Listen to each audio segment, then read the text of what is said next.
हमेशा की तरह एक बार फिर प्रॉब्लम हो गई और ये होनी भी थी, ख़ारिश तो होती है हमारे हमसाया मुल्क को, क्योंकि चैंपियंस ट्रॉफ़ी 2025 में पाकिस्तान में होने वाली है। फ़रवरी और मार्च की डेट्स कन्फ़र्म है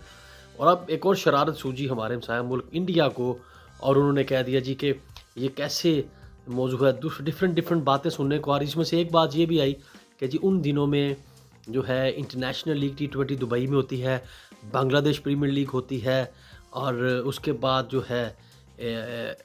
IPL का भी स्टार्ट हो जाता है, कैंप स्टार्ट हो जाते हैं, तो कैसे ये हो सकेगी जो चैंपियंस ट्रॉफी पाकिस्तान में है। खुद ही उन्होंने ये बातें सामने की और उन्होंने ये फिर ज़ाहिर किया कि कभी भी वो पाकिस्तान की खुशी में खुश नहीं होते, हमेशा कुछ ना कुछ लुच तुलते रहते हैं और अपना भी नाम ख़राब करते हैं और क्रिकेट को भी डिस्टर्ब करते हैं हमेशा की तरह। तो इंशाल्लाह ताला मोहसिन नकवी साहब मज़बूत कदम उठाएँगे और इंशाल्लाह चैंपियंस ट्रॉफ़ी पाकिस्तान में भी होगी इंशाल्लाह।